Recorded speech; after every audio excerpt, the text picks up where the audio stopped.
This is the Bax and Grant Sports Show presented by Sports Radio America. I'm Bax. No Grant. Grant is off for the summer, but he will be rejoining the show hopefully in a couple more weeks, so we'll be excited to have Grant back in the studio. He's been off for the summer in North Dakota, teaching at a summer camp and having a great old time. We got to hear from Grant last week as we were both able to be reunited at Camp Randall in Madison, Wisconsin for the Brett Favre's Legends game, so that was quite an exciting experience for that. So for those of you that didn't get a chance to check out our 71st episode, go back and have a listen to it.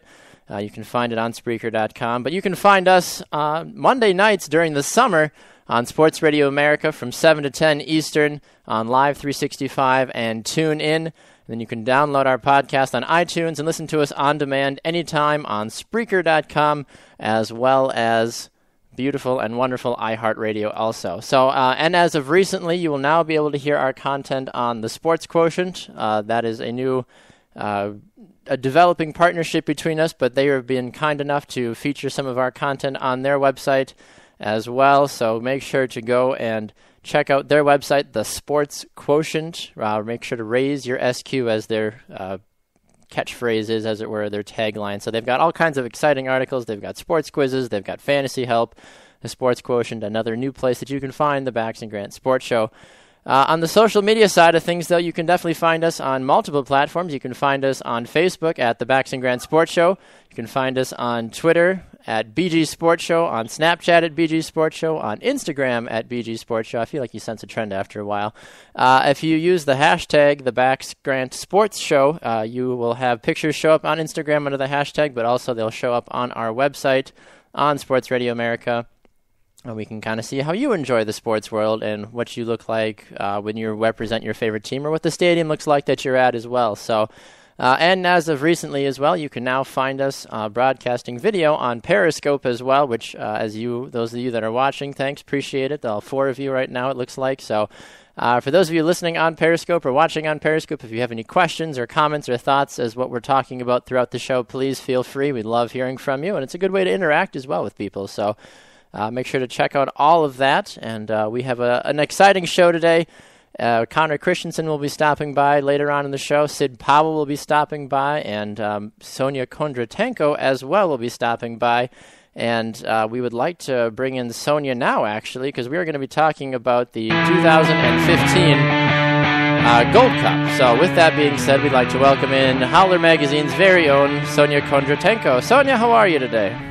Hi, I am well. I'm actually at an MLS game right now. It's halftime. Halftime? So, where are you at right now? What game are you at? I am at RFK in D.C. for Union versus United, and actually we've had a kind of, I don't know, I'm at this game as a fan. Just as a fan? Since when do you go to games just as a fan? Yeah, well, I'm really enjoying it. I get to hang out with some of my favorite supporters in the whole league and some great friends.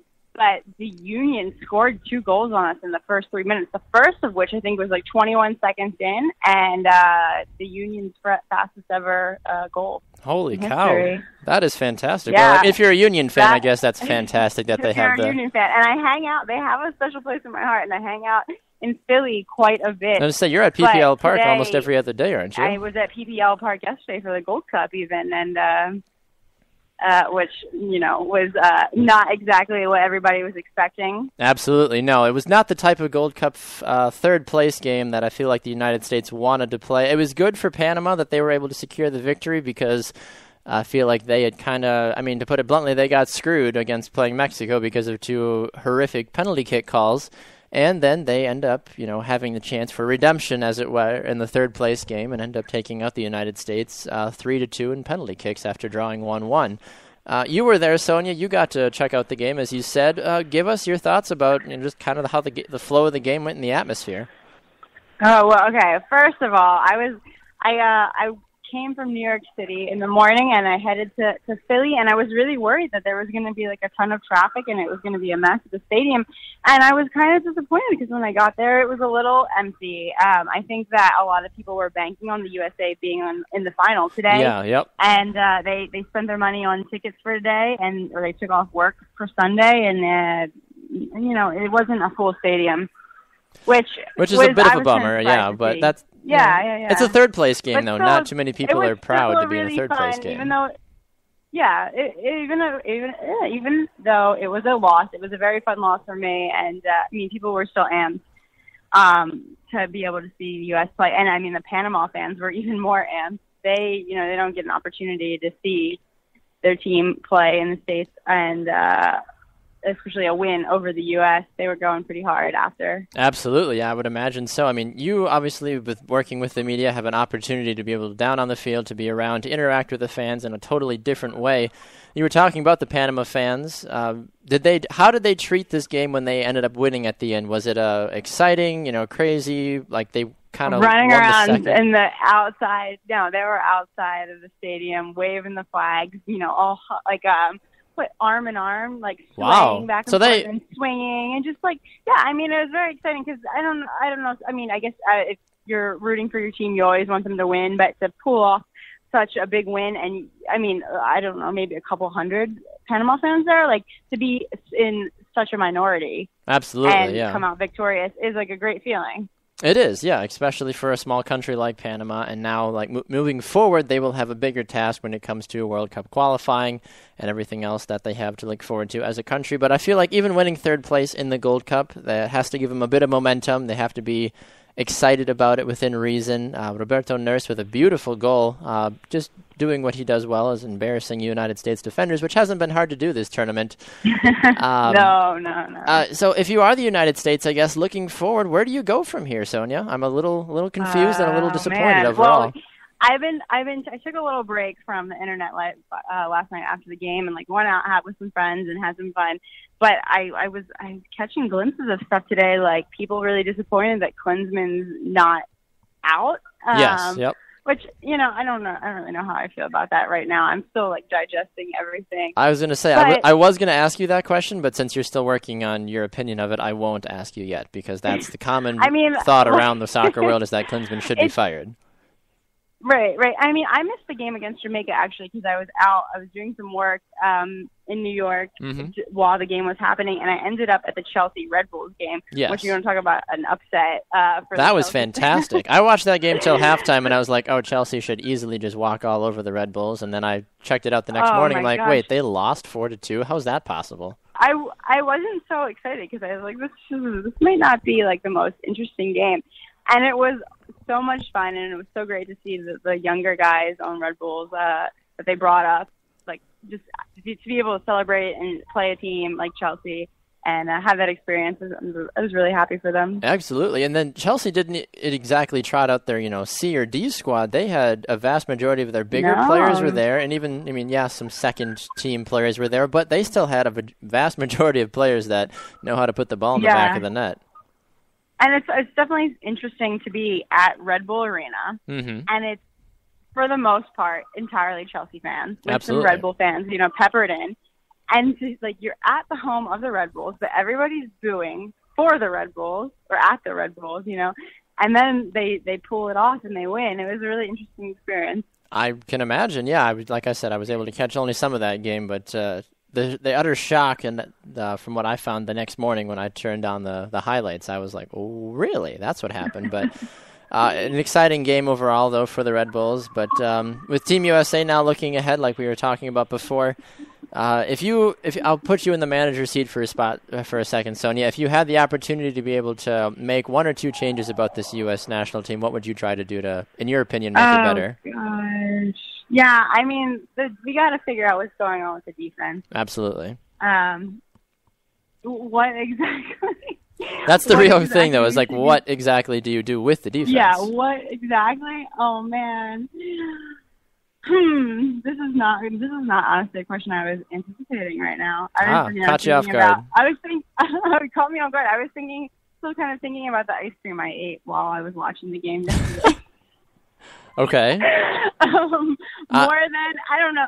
Go ahead. No, yeah. See, I'm curious now, what kind of ice cream were you eating during the game then, since that's what you apparently were thinking about? It was really hot, and you're out there for 120 minutes. Of course. PKs. My friend, disappeared and brought me back an ice cream cone. Oh, aren't they the nicest people? Like a vanilla chocolate swirl with sprinkles, but as we would say on East Coast, Jimmies. Jimmies, so, rainbow Jimmies. Jimmies. And it was, it was one of the greatest moments of my. I don't know. I was gonna say life, but that's a little. That's a bit it was far. It was at that moment though. It was. I am about to melt. I'm very hot. I might be getting sunburnt. I just want something cold.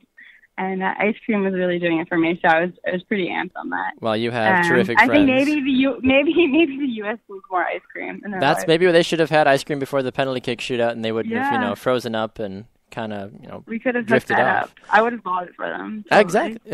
I'm sure you would have taken that burden upon yourself. I do feel bad though for DeMarcus Beasley. How the last kick of the ball for him at an international level was the decisive penalty kick that ended up being saved. So.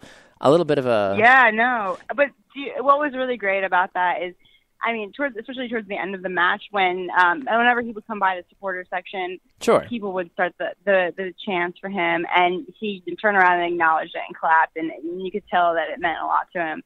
And so I was really happy to see that. But, I mean, people let him know that it was okay, I think. Which is good, yeah, and that's a hard thing, too. Everybody still loves him, yeah. Yeah, it's hard not to love him. I mean, one kick of the ball... There's only so much you can do. The goalie made a great read on it and made the save in the end. So that's just kind of how it ended up going for them. So, all right, Sonia, well, I know you need to get back to your exciting action there in Philadelphia with the Philadelphia Union currently leading D.C. United 2-1. Oh, I'm actually in D.C. Oh, I'm sorry, you're in D.C. I was or listening. Or else I would probably end up at Mexico, Jamaica after. That's right. That would be kind of awkward. There's D.C. and Philly are trying to play a game in the middle of Mexico, Jamaica, and I don't, Yeah. I mean, we could just we could collaborate. Just do half fields, just play half fields on both sides. Yeah. Or small-sided, like 3v3 games. Two that would be fun. One. Yeah, absolutely. You'd probably fill the stadium that way. Yeah. Fantastic. Well, Sonia, thank you so much for stopping by. Enjoy the rest of the Philly-DC game, and we'll be chatting with you again in the future. All right. Thanks for having me. You're welcome. Anytime. All right. Sonia Kondratenko, one of our favorite people to have on the show when it comes to talking about soccer and everything else. She just lives such a cool life. She's always up and down the East Coast at all different kinds of soccer matches, and she's been a huge part of the Gold Cup as well thus far, and now is at an MLS match, just not working tonight for the first time in a long time, so good for her, and hope she enjoys that, and we'll be checking in with her again. You can follow her on Twitter at Sonia Karate, also on Instagram as well at that as well. She is the social media manager for Howler Magazine. Go check her out. Go check her workout. Go check out Howler Magazine as well. So we're going to go to a break. When we come back, Sid Powell will be here on the phone to chat about what else but the New England Patriots and Deflategate. This is the Bax and Grant Sports Show presented by Sports Radio America.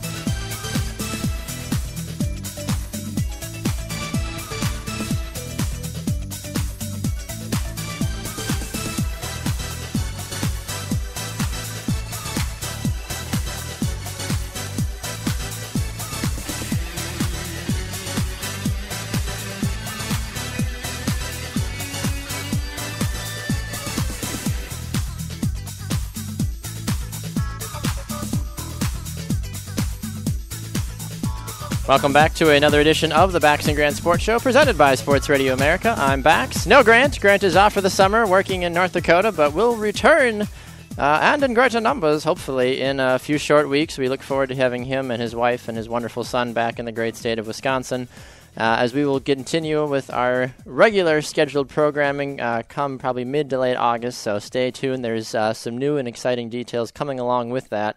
As they're being talked about in the background, but we'll make an official announcement about everything that's coming up with that probably in another week or so, so stay tuned with that. But as we talk about soccer, we talked about soccer in the first segment with Sonia Kondratenko of Howler Magazine.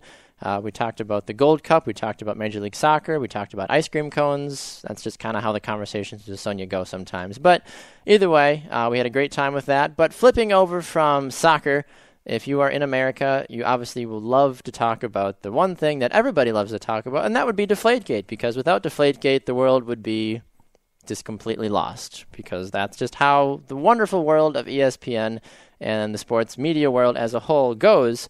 And to talk about it, we talked with our good friend Sid Powell a few weeks ago when Deflategate was really being blown out of proportion, or under blown out of proportion, depending on how inflated the arguments were at that point. But we want to bring Sid back in. So Sid, welcome back to the show. How are you, sir?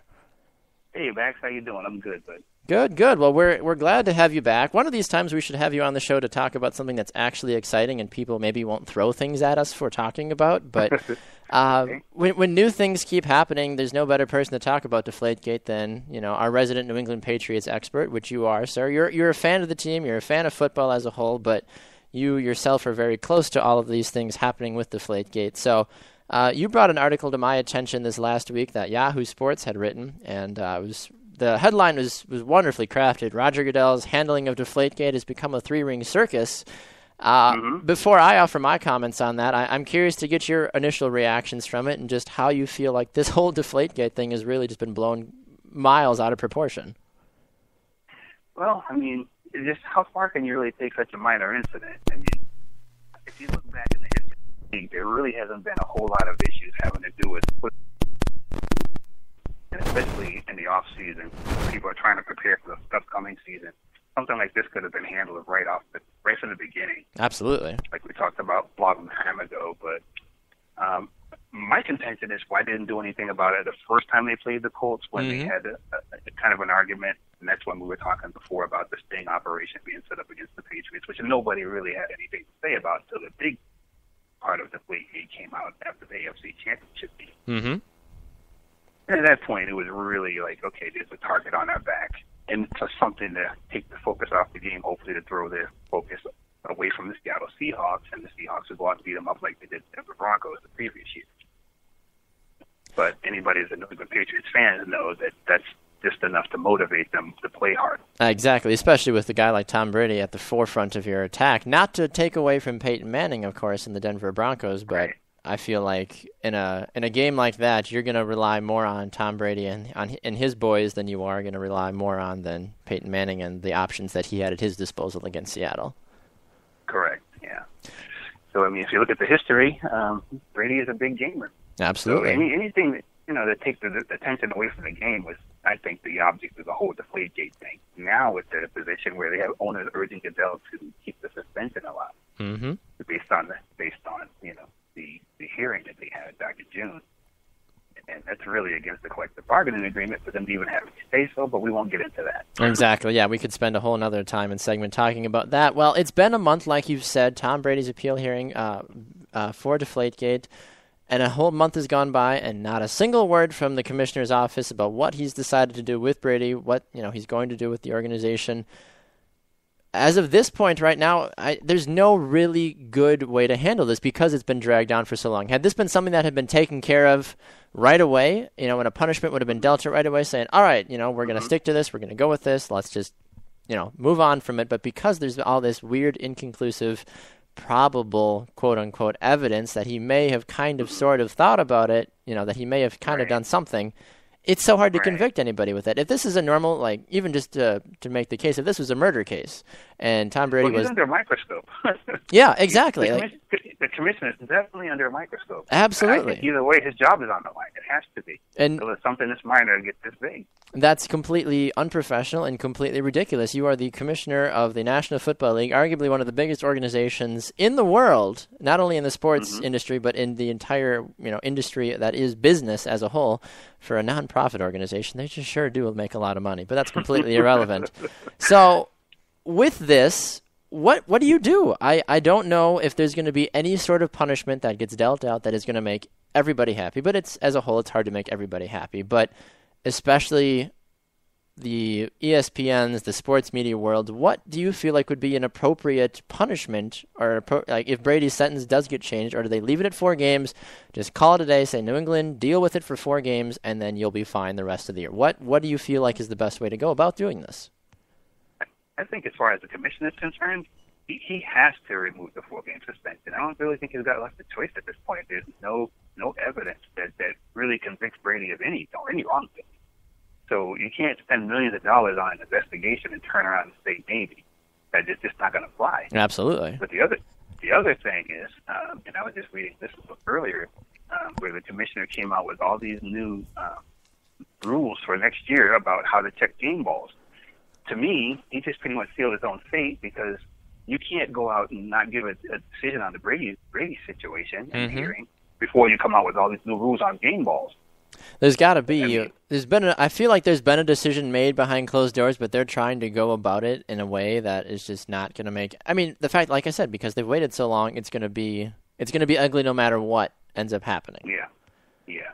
And the commissioner's ego is at stake, I think, at this point. Exactly. That egg on his face.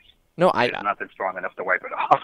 Exactly. And that point, I feel like you should come out and say, all right, well, I messed up. Tom, sorry, bud. I'm going to take your suspension away, and I'm going to step down as commissioner and give everybody what they want, and hopefully somebody else can come in and do a much better job than what he's done. I think Goodell's expiration date has come. I feel like he's done plenty of great things for the league, but I feel like every good man needs to just get out, and I feel like he's completely overstayed his welcome, especially when it comes to everything that's happened with Deflategate. Well, you take into consideration his retirement plan. He's not hurt whatsoever. I mean, no. To have 8 years like he's had in the last 5 to be as messy as they were, it's time. Exactly. And the commissioner that preceded him, Mr. Tagliabue, had nothing like that going on to that extent. Absolutely. That egg on his face for this long. I mean, there were always issues, but never anything this minor being this big, and then being too proud to say, I made a mistake. I mean, if you make a mistake, be a man and say you made a mistake. Everybody can see it. I mean, all the evidence points towards that. Oh, yeah, 100%. What do you have to turn? There's no way to turn. Exactly, And, no matter. He's concerned. Yeah. Really I'm sorry. Rightfully so. He's too concerned about what the owner is going to think of him if he doesn't give up, the 4 games. Which he should just completely back out, as a whole and say, all right, you know what, I messed up. Let's just, call a spade a spade. Let's move on and whatever, I'm sorry. And hopefully either, he has to do something or maybe he does step down completely. But on the flip side of it, let's say that the commissioner does come out and say, all right, I'm not stepping down. Brady, you're still suspended 4 games. How does New England get through their first 4 games of the year without going 0-4? They play the Steelers, they play the Bills, they play the Jaguars, and they play the Cowboys before Brady can come back. On paper, I would say that they can. I'd say they go 1-3. Realistically, is there a different story there, though? Well, we are talking about the hoodie, the coach. Yes. So you don't think he's going to sit back and say, "Well, we're not going to have Tom Brady. We're going to give away 3 or 4 games." Absolutely That's not. not going to happen. And honestly, Patriots Nation is all fired up. Brady's got all the support. The team's got all the support. And they've got a new defense they've got to work some wrinkles out of. And typically, the first 4 games of anybody's season in a new season is gonna be some bugs you have to work out. Look at last year, 2-2, and everybody was already writing them off. Then they win a Super Bowl. Exactly. Yep. So that was kind of the way it was in the beginning. And they can't do any worse than last year. And they had a much, on paper, better team last year. Oh yeah, 100%. So you can't really write them off. But the flip side of that is, with Brady, with the NFLPA at his side, he's probably not going to miss any games if Goodell decides to make the 4 games stick. He's going to fight that, and he's going to play through while he's fighting it. And there's even been talk of it being put aside until the 2016 season, which, in my mind, gave me a reason to think that Goodell might be either stepping down or they might vote him out somehow. There's no way. Yeah. That's ridiculous. There's no way he's going to miss those games unless he decides that, okay, I'm just going to accept my suspension. We'd already know that's not going to happen. That's just messy on all accounts, honestly. I feel like the league handled Aaron Hernandez's situation miles better than they did Deflategate. Yeah. And then look at Greg Hardy. He had a 10-game suspension, went to a new team, and he got reduced to 4 games. Yeah, that's not setting well. No, every NFL suspension that has come out recently for basically the same thing, almost everybody gets a different suspension or a different fine. It's like, why is there not a list of rules somewhere that's saying, look, domestic violence, this, and this. DUI, this, and this. Deflated balls, for God's sakes, this and this. Like, come on, like, in my opinion, I don't feel like it's that difficult to try to make happen, but apparently that's why I don't work for the NFL, because common sense is not a prerequisite to work there. Well, I'll tell you what, I'm running for commissioner when he steps down. I will vote for you. I will find a way to vote, and I will Sid for commissioner. I'll start the hashtag, as it were. And I know just as much as he does. You know, I don't have to actually have everybody tell me what to do before I go behind the podium to do it. Mm-hmm. The best. Yeah, and do you feel like when it comes to preseason, is New England really going to need to worry about anything? They play a relatively fun preseason. They play Green Bay, they play New Orleans, they play Carolina, and they play the Giants. Like, no breaks. Yeah, exactly. But New England doesn't use the preseason for competitive reasons. They use it to assemble the team. Exactly. And that's what it should be used for. You know, obviously you want your veterans to get to work towards the end of the season, but pretty much, you're looking for 40 guys you want to get rid of right up front. Yes, because you have to get your roster down to 55 in a hurry. Exactly. So they're looking for practice squad players more than anything else. I think this, at least from the New England standpoint, that roster is already somewhat set in stone unless somebody comes and, you find a diamond in the rough, which happens to every team at some point. Absolutely. How much time do you feel like that Matt Flynn and Jimmy Garoppolo are going to see during the preseason? They're probably going to see the majority of the snaps, and a lot of that's going to have to do with what happens with the Brady decision. Exactly. Well, and that's what I was saying, though. Regardless, I mean, if Brady doesn't get suspended or not, do you still give those guys a lot of reps just in case the league decides, week 15, the Patriots, if they win this game, they go into the playoffs. If they don't, Brady, you're suspended. Sorry, we just now decided to happen to get to the, suspension. Like, I honestly don't think it's going to get that far. I sure hope not. Talk of Brady being willing to accept 2 games. I don't think he's going to accept any games because that's kind of an admission of guilt. Exactly. I don't see him saying, okay, instead of 4, I'll take 2. What I see happening is if this goes any further than the commissioner not rescinding the whole 4-game suspension, it's just going to take it to court. And I don't think court's going to come in between the season. No. It hasn't happened in the past. Exactly, because regardless of how people guilty they think Tom Brady might be or not, he's a good guy. He hasn't done anything to really, rile up the people. It's not like, it's Tom Brady. He's, quite the trickster there. He's got all those, issues. No, this is Tom Brady. He's pretty well done. He's a pretty good guy. He's got a good family. Face of the league. Yeah, he's probably one of the faces of the league right now, if not the face. Mm-hmm. So I'll tell you one thing, though. One thing that you don't have to be a Patriots fan to know this. He's pretty upset. Yeah, that's the accusation. I've heard the rumors. I've heard the rumors that he might be just a little upset with everything right now. Well, the thing about that, and you and I both know, when Brady gets upset, New England does well. Yes. So maybe that's. I'll rest my hat on that. Yeah, drop the mic and walk away. The Patriots are going to go undefeated this year with Brady at the helm. That would be the best thing. Stick it to the 72 Dolphins. Stick it to the NFL, and just be like, hey, we are the best team in the NFL. We have Tom Brady as our quarterback. Game away. Exactly. One game away. They were. They're in Spygate. Yeah. They were. It's unfortunate how it all kind of turned out, but Eli Manning had other plans, unfortunately. But, Sid, thank you so much for stopping by. We appreciate it. Thank you. Rumor has it you're going to be up in the great state of Wisconsin, hopefully in the next few months. Yes, sir. Awesome. Well, we'll have to have you in studio for sure and have you chat a little bit more. Hopefully we'll actually be able to just talk about the Patriots season as a whole instead of just all this horrific Deflategate talk. So, Sid, always a pleasure, sir. Have a wonderful day, and we'll be chatting with you again soon. The same. Will do. Always a pleasure. Appreciate it, Sid. Thank you. Take care. Bye-bye. All right, bye-bye. That is Sid Powell, one of our resident New England Patriot experts, and everything Deflategate, as it were, too. So we're going to go to a break. When we come back, Connor Christensen is in studio. We're going to chat about our official AFC and NFC South division previews, give a few predictions, talk about a few different storylines, and then keep on moving. This is the Bax and Grant Sports Show, presented by Sports Radio America.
Hello, this is Joseph Thomas, the head coach and chief operating officer of the Texas Skyriders, and you're listening to the Bax and Grant Sports Show, presented by Sports Radio America.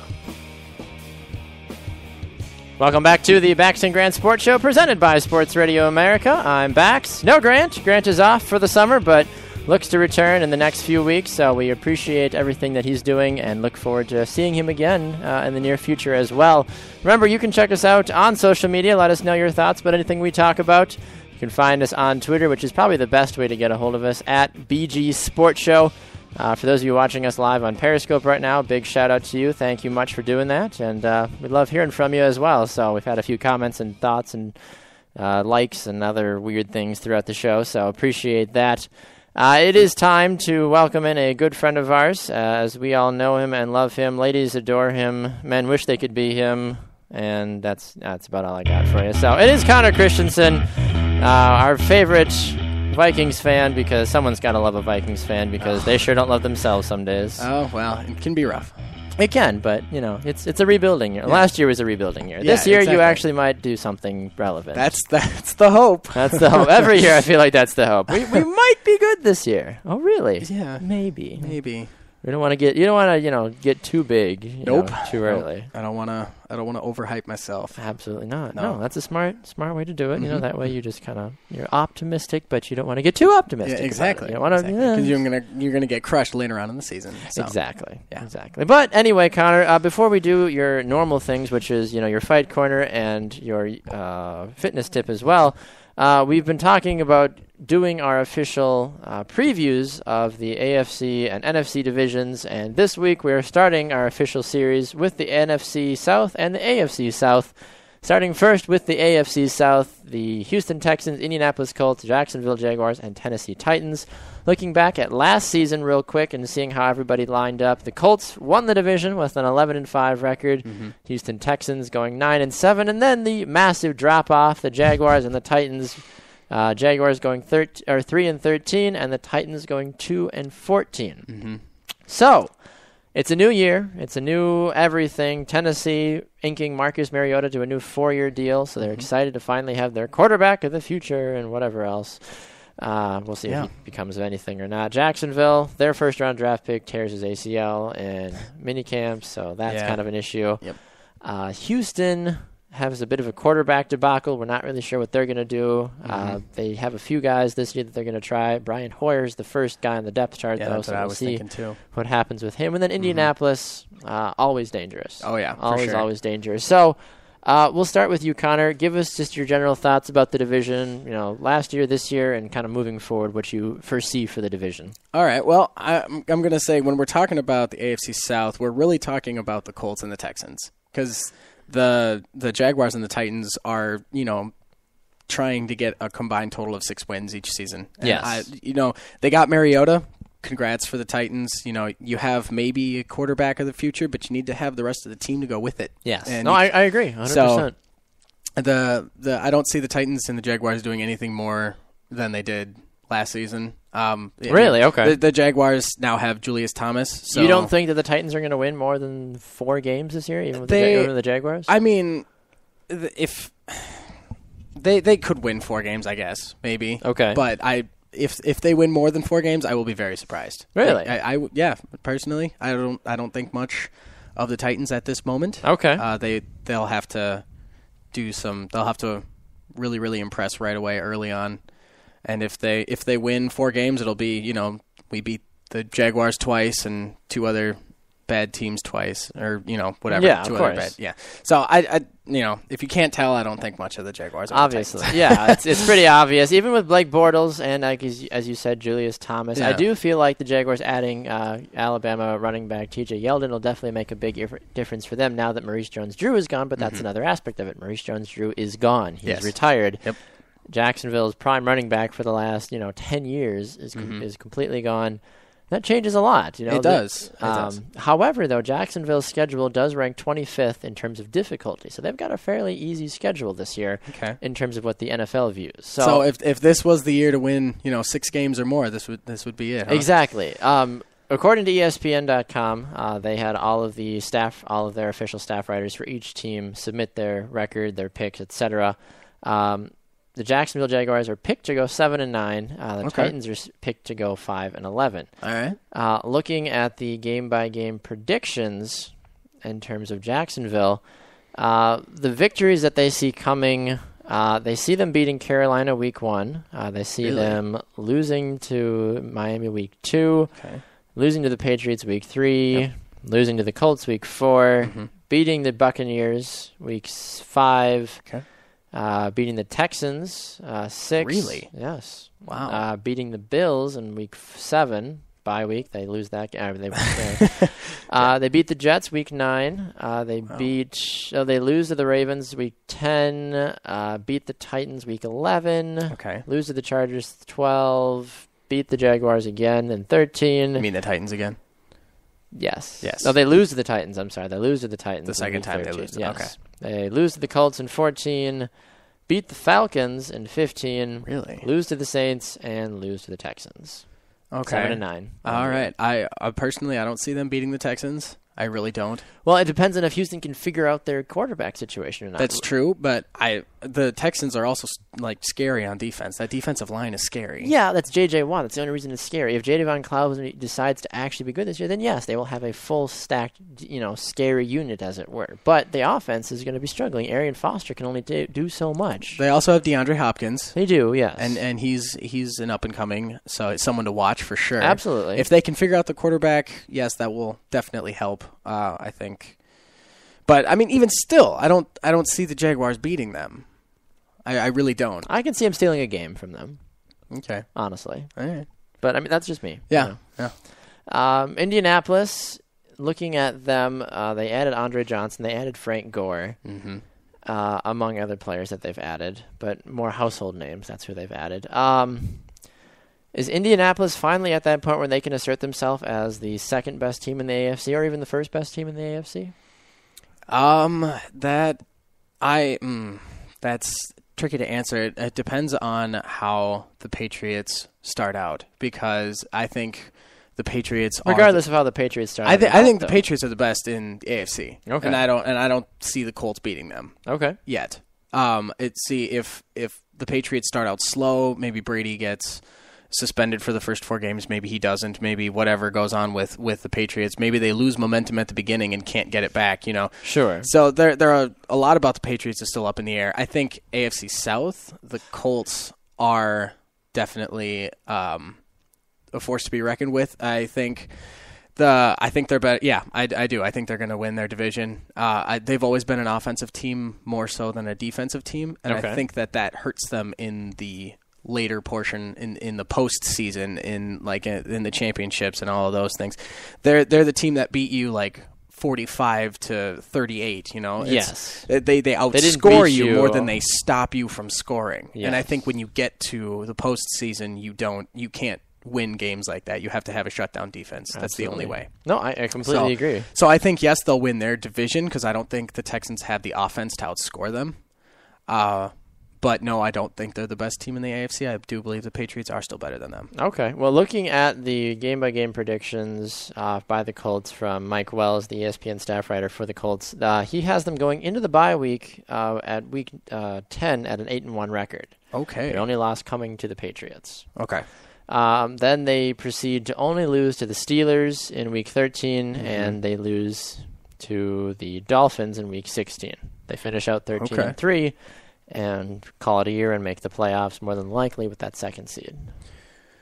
Yeah, I don't see much wrong about that. I do think the Steelers could beat them. I think if Miami has a really, really good game, yes, that they could beat them potentially, but that well, that was what the writer was saying too. He said that Ndamukong Suh will be bringing pressure up the middle all game long. Hypothetically, you'd assume that Andrew Luck and the offensive line can only do so much and end up getting completely overtaken because of that. So for sure, whether or not that ends up happening, we'll find out. I have to agree. I think the Colts will win the division. I think the Titans and the Jaguars. I think that the Jaguars will finish in third. I think the Titans will go 4, and I think Houston will go above 500, but it'll probably be like a 9-7 year again for them until they fully get the offense figured out. Yeah.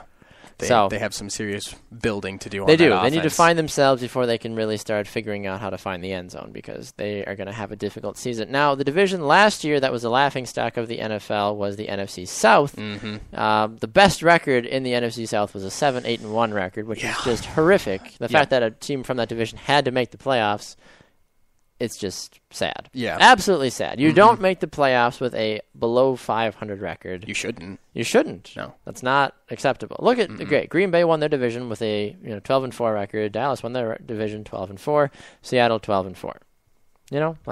That's what you're supposed to do. 7-8-1. Yeah. Who's the underdog in that? Yeah, exactly. We saw Carolina get demolished early. But looking ahead, it seems to be a new year. Jimmy Graham is gone from the Saints. Julio Jones and Roddy White hopefully will be healthy all season long. Jameis Winston is the new quarterback in Tampa Bay, and Cam Newton continues to get better with age. So, is this division going to be as wide open as we think it might be, or do we think that there's an opportunity for one team to assert themselves like in years past, where it has been an Atlanta or it has been a New Orleans team? I never count out the Falcons. So Matt Ryan is a great quarterback. I think with a healthy Julio Jones and Roddy White, if they can stay healthy, they'll get a lot of points on the board for sure. I think that the Falcons, you should never count them out of any game, really. The Saints are a little trickier because they've made so many changes, and the fact that Drew Brees' favorite target is now gone. And that makes life a little bit more difficult. It does. Usually. And, I mean, they have Marcus Colston. Yes. They have the running back core. They do. Other than that, they've got one other young wide receiver. His name is escaping me right now, but he's relatively high valued, and I can't think of his name. But And, I mean, he has Drew Brees throwing him the ball, so maybe he'll be able to get something happening. But it is possible. It's not looking great for the offense. No, they're still building. They're trying to focus on offensive line, defense. That's their main focus. They've been saying that as an organization, is like, we're building. We're trying to get a better foundation so that we can add the offensive weapons later on and win some games in future seasons. I don't know if the Saints are really going to do better than they did last season. They finished 7-9 last year because they had a bit of a meltdown, obviously. I have a hard time finding them in the playoffs this year without Jimmy Graham, with just kind of a whole revamp thing. I agree. In my opinion, the Saints and the Buccaneers will miss the playoffs. I think Atlanta wins the division. I think Carolina is a close second, maybe making a wild card spot, depending on how good their defense plays. That's pretty much exactly what I was thinking. I think Tampa Bay, we got Jameis Winston. Well, like I was saying with the Titans, you need a rest of team too. Yes. And I don't see them being anything really this next season. Carolina feels like they have the opportunity to win the third consecutive NFC South championship. So if that is the case, that is very doable for them, but they will do it with, Lord willing, an above 500 record. So they actually feel like they earned it. So they should have an above 500 record. That's just crazy that they didn't and still make the playoffs. Exactly. So the football world as a whole, you can make many different arguments, restructuring arguments about how you feel like it should go. But that's the end of the day for us, though. We feel Atlanta winning the division, Carolina second, Saints third, and that other team, Tampa Bay, fourth. I don't know. Jameis Winston. Nope. Not happening this year. No. All right, we're going to go to a break. When we come back, Connor will have his fitness tip and his UFC fight corner, and we'll wrap up the show. This is the Bax and Grant Sports Show presented by Sports Radio America.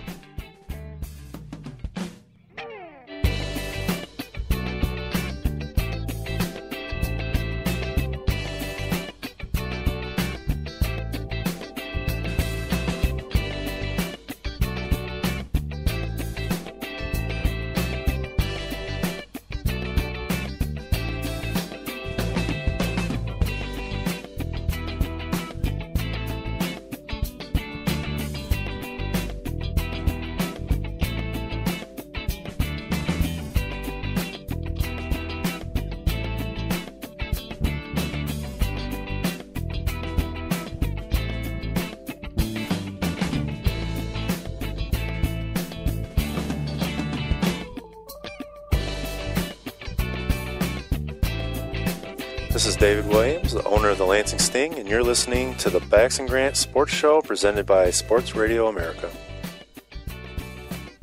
Welcome back to the Bax and Grant Sports Show presented by Sports Radio America. I'm Bax. No Grant. Grant's off for the summer, but we'll be seeing him again in a few weeks, so we're looking forward to that.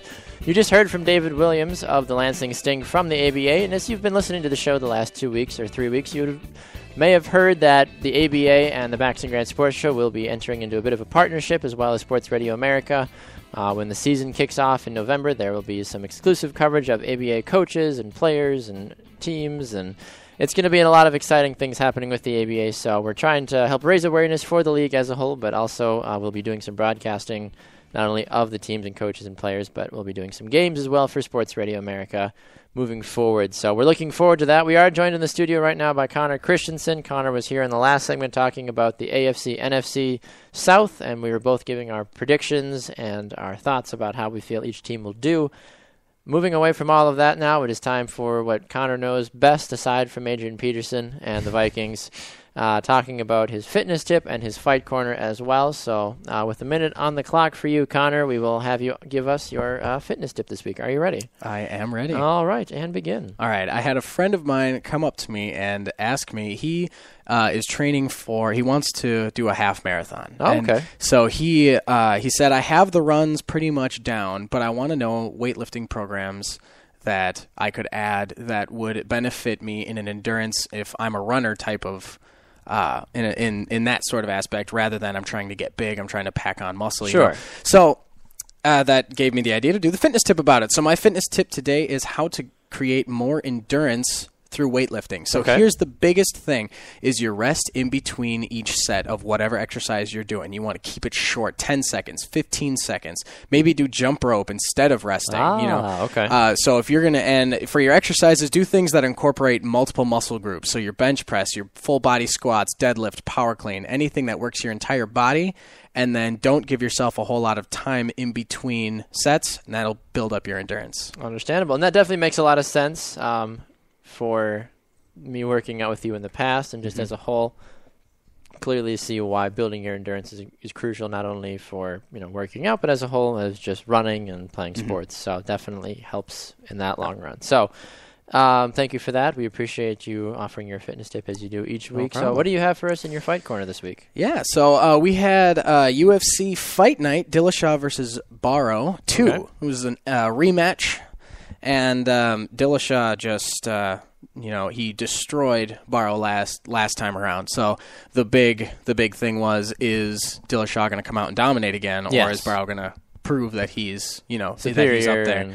And Dillashaw dominated yet again. TKO victory in the 4th round. Wow. Yeah. TKO, for those of you who don't know, stands for total knockout. Basically, you're not allowing your opponent to recover from, say, you stun them with a jab or a hook or something, they fall to the ground, you get on them, you pound them, ground and pound is what it's called. Okay. And if the referee thinks that they're not going to recover, he'll stop the fight, and that's a TKO victory. Okay. And that is what happened. Dillashaw proving that he is the best at bantamweight, which is 135. Okay. He is just absolutely dominating that weight class, and there is, in my opinion, no one who's going to dethrone him anytime soon. Interesting. Okay. Yeah, I think he is explosive, he's fast, he's got great hands, he's got great footwork, He's one of the best fighters. And so to see him win was not a surprise to me. I thought that Dillashaw was going to take it all the way. And the other big fight from the fight night was Miesha Tate versus Jessica Ai. Okay. Miesha Tate is, they're both in the same weight class as Ronda Rousey. So this fight... Miesha Tate sounded familiar. Yeah, Miesha Tate and Ronda Rousey have fought 3 times. Ronda Rousey beating her each time. Obviously. So I was watching the post-fight show, and they were just drilling Tate about, what is it like trying to get back to fight Ronda again. And she's saying, I love punching her in the face, so, I'm looking forward to it. And, my gut reaction to that was, who's punched her in the face? Yeah, I can't really recall too many people that have actually made contact with her in a positive manner. Yeah, exactly. So the Ronda is going to be in UFC 190. Okay. That's the next big fight. Even Miesha Tate said that Ronda's going to win that fight. Yes. Without a doubt, Ronda is going to win. Who does Ronda fight? She plays. Hang on 1 second. She fights Beth Correa. Okay. And I don't think Correa has really a chance at more than beating, likely not. No. So the big thing about after UFC Fight Night is Miesha Tate ready to finally dethrone Ronda Rousey, and she has been working a lot on her stand-up game, her striking game, boxing, trying to get a better foundation for her. This is Tate, you said? Yes. Okay. Miesha Tate. And we've all seen Ronda Rousey just submit people less than 16 seconds. That's how she's become such a famous player. So, or person as a whole. Yeah. So the way you beat someone like that is you stand up with them. You don't let them take you down. Mm-hmm. You don't let them get into a position where they can submit you. So that would be stand up. I'm going to throw jabs at you. I'm going to outbox you so that you don't have the chance to take me down and submit me. So honestly, the fact that Tate has been working on her stand-up game is a good sign. Absolutely, yeah. It's proving that she's trying to at least be more competitive in the ring, or in the octagon, as it were. It is. And as Ronda Rousey has firmly established herself as the number one women's fighter, probably. I mean, in the UFC world, in the MMA world, probably. Absolutely. She's the best. There's no one that can really do anything to take her out. No. And Miesha Tate has now established herself as that number two. She's fought Ronda Rousey 3 times. She's just beaten I, and she wants another shot at it. And I say good luck to you because you're going to need it. Yeah, it's hard because you obviously want that good second or third player or competitor, as it were, to be able to challenge Ronda Rousey, but Ronda Rousey, the way she trains, the way that she goes about things in the octagon, it's just so difficult to try to be able to expect anybody to even remotely challenge her. She's so dominant. She is. It's like you're being oppressed as soon as you get in the octagon with her. Is there any real strategy to try to defend against her? Oh man, it's really hard because you have to try to wear her down. You have to make it so that she can't get those clinches on you. She can't get that submission on you. Yes. Make her tire herself out. The problem is her conditioning, her strength is just insane. You have to out condition her, which is a tall order. Good luck to do that. Tall order, indeed. Wow. All right. Well, Connor, thank you so much for stopping by. Always a pleasure, sir. Enjoy your week with your thanks again for your fitness tip and your fight corner as well. We look forward to hearing from you again next week. It's always a pleasure to be on the show. Thank you, we Bags. love having you. All right. That is Connor Christensen, our resident health expert and fight corner guru, and all things Minnesota Vikings as well. So we'll look forward to chatting with him again in the future. We're going to go to one more break. When we come back, a little bit of chatting and smack talking as the Bax and Grand Sports Show Fantasy Football League has been established, and there's been some fun things that have happened already. So this is the Bax and Grand Sports Show, presented by Sports Radio America.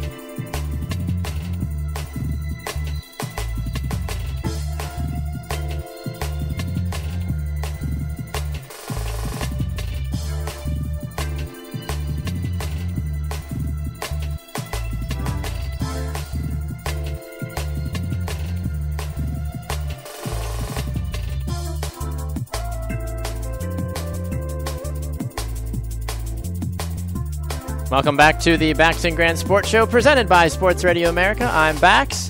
Thanks all that have been able to come on the show today. We've had Sonia Kondratenko of Howler Magazine on today talking about the CONCACAF Gold Cup. We had Sid Powell on to talk about Deflategate and, of course, the New England Patriots. I know, we keep talking about it, but at the same time, with new things coming out, who better to have talk about it than our good friend Sid Powell as well. And then we just had Connor Christensen on the show as well to talk about the AFC and NFC South as we were talking about the previews going ahead.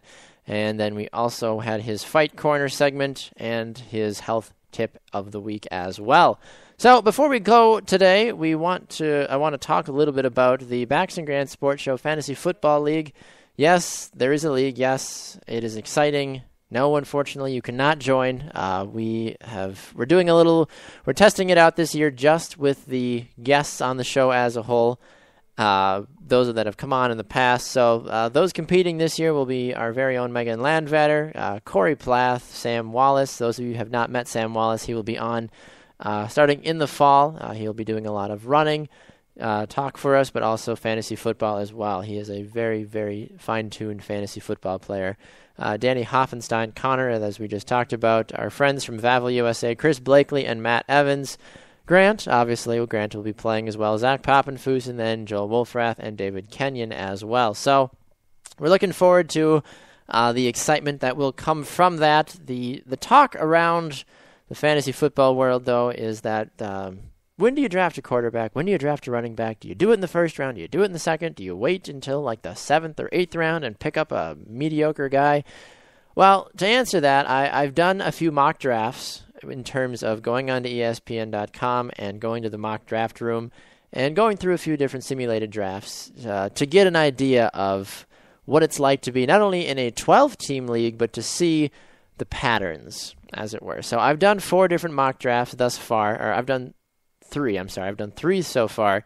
And to give you an idea of some of the players I've had the opportunity to draft, I have been able to, I have the second pick in my draft, which, say what you will about it, it was completely all done on random, and I was just very fortunate enough to be able to end up with the players that I've been able to get. So, with my second pick, I've taken Aaron Rodgers every 3 out of the 4 times with the second pick, except for one time where I took Eddie Lacy, just to see how it would all play out. So, for the teams that I've had where I've been able to get Aaron Rodgers, in the second round, I was able to take Jeremy Hill and then Mike Evans in the third round. 4th round was Andre Ellington and then Golden Tate in the 5th, Joseph Randall in the 6th, and Jordan Cameron in the 7th. And then the rest kind of all fall in from there. I did take the Seahawks defense in the 9th round, though. But the patterns that I've noticed through some of these, in the first round, when I took Aaron Rodgers, that was the only quarterback taken in the first almost 3 rounds. The next quarterback taken was Andrew Luck in the 3rd round, the 27th pick overall in one of these drafts. Looking at another one of the drafts, in the draft I took Eddie Lacy in. The first quarterback taken was Aaron Rodgers, but he wasn't taken until the 2nd round at the 19th pick overall. And one of the other ones, Aaron Rodgers was drafted by me again in the 1st round, because if that's how it ends up going, I'm going to go after him. Andrew Luck, first pick in the 3rd round, 25th overall. And then Aaron Rodgers, obviously, in the last draft that I just did, I took him 2nd overall as again. First quarterback taken was in the 2nd round, the 17th pick, Andrew Luck, going that way. So it gives you a kind of an idea of just how much value people are putting on a running back. How many people are the first overall pick in all 4 of these drafts: Adrian Peterson, and Eddie Lacy. So, third player taken. The first wide receiver taken in these drafts is Antonio Brown in that one, Antonio Brown in another one, Antonio Brown in the 3rd, and Antonio Brown in the 4th. So, the reoccurring theme that I'm seeing here, if you have a top 3 pick, more than likely Adrian Peterson and Eddie Lacy will be gone right away. Antonio Brown is going to be gone very early in the 1st round. If you're in a 12-team league, even if you're in a 10-team league, some coaches, as it were, fantasy football coaches, prefer to go for those types of players later on in the drafts, or right away in the drafts, I'm sorry. Looking down the line, though, I mean, it really gets kind of crappy for drafting players anywhere after the 10th round. You really have to do a lot of homework in order to figure out who you want to draft. I ended up with Phillip Rivers on one of my teams as my backup. Phillip Rivers as my backup quarterback, just because of how much people are valuing having a great wide receiver, a great quarterback, even a great defense. I've been fortunate enough to have Seattle a few times in some of my mock drafts also. But fantasy football is still about a month away before preseason and everything else gets rolling, so get ready for your drafts. Let us know if you have any fantasy football questions. We're always happy to do it. This has been another exciting edition of the Bax and Grant Sports. Remember, check us out on Sports Radio America from 7 to 10 Eastern on Monday nights here during the summertime. You can listen to us on Live 365 and tune in. You can also listen to us on demand on Spreaker.com, iHeartRadio, not Live 365, iHeartRadio, and on iTunes as well. And then check us out on social media, the Bax and Grant Sports Show on Facebook, on Twitter at BG Sports Show. You can follow myself on Twitter at Baxter Colburn. And then on Instagram and Snapchat, we're also BG Sports Show. If you ever have any lengthier questions and want to just drop us a line, email the show as well, bgsportshow@gmail.com. And if you're watching us on Periscope, appreciate it. You can catch all of our future episodes on Periscope from here on as well. So you'll be able to watch us and listen to us on Periscope as well. So check all of that out. Thanks to Sonia Kondratenko of Holler Magazine, Sid Powell of the our expert staff of NFL Insiders. He is our Patriots insider, and then Connor Christensen with his health tip and fitness and UFC Fight Corner as well. I'm Baxter Colburn. Enjoy your upcoming week. Have fun, be good, be safe. This is the Bax and Grant Sports Show presented by Sports Radio America.